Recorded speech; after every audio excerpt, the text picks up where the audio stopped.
दोस्तों, हमारी सीरीज चल रही है कुंवर बलजीत सिंह की book the big cat encounters. पिछली कहानियां प्लेलिस्ट में है। हमारी नई कहानी है मैन ईटर ऑफ रॉसल। जुलाई के महीने में फॉरेस्ट डिपार्टमेंट ने हमसे कहा चंपावत जाने के लिए, क्योंकि एक मैन ईटर वहां पर आतंक मचा रहा था। हमें उसे खत्म करना था। अब ये जिला पूर्वी किनारे पर है, उत्तराखंड के एकदम नेपाल के किनारे पर। हम वहां पर पहुंचे और मिले डीएफओ से। अब डीएफओ ने बताया कि आदमखोर जहां पर आतंक मचा रहा है वो चंपावत जिले का वो इलाका है जो कि लगता है नेपाल से।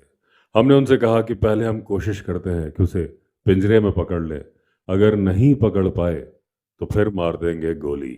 अब डीएफओ ने कहा कि जो उनके पास फॉरेस्ट डिपार्टमेंट से परमिशन है वो उसे गोली मारने की है, लेकिन वो एक दो दिन में परमिशन ले लेंगे पिंजरे में कैद करने के लिए भी। अब हमने सोचा था कि वाइल्ड लाइफ वैसे भी संकटग्रस्त है बढ़ती हुई जनसंख्या की वजह से, तो अगर एक लेपर्ड की जान हम बचा सके बुलेट से तो ये भी वाइल्ड लाइफ के लिए बड़ा योगदान होगा। इसलिए हम कोशिश कर रहे थे कि उसे पिंजरे में पकड़ लें।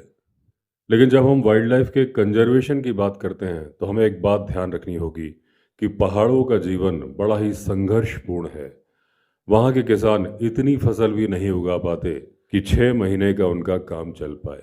जंगल जाए और लकड़ी लेकर आए ताकि जले उनके घर का चूल्हा। सर्दियाँ बहुत पड़ती हैं पहाड़ों पर, उन्हें अपने आप को गर्म रखने के लिए, अपने घर को गर्म रखने के लिए लकड़ी जलाने की जरूरत पड़ती है। पीने के पानी के लिए भी उन्हें जंगल जाना पड़ता है, थोड़ी दूर नहीं, बहुत दूर।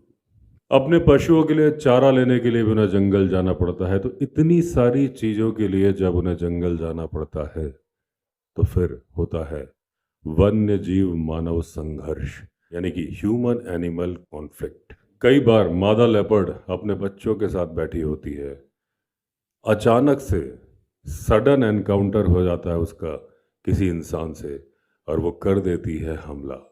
तो इस तरह से शुरुआत होती है मादा तेंदुआ की मैन ईटर बनने के लिए। धीरे धीरे उसे आदत लग जाती है। अंत होता है उस तेंदुए की मौत के साथ। बहुत सारे इनोसेंट तेंदुए भी मर जाते हैं उस मैन ईटर के धोखे में। अब पहाड़ों की जिंदगी कितनी कठिन है, कितनी दूभर है, ये वही व्यक्ति जान सकता है जो कभी पहाड़ों में रहा हो। जनरली पहाड़ों में घर इतनी दुर्गम परिस्थितियों में बने होते हैं कि उस व्यक्ति को 2 किलोमीटर तक चलना होता है मेन रोड तक पहुंचने के लिए।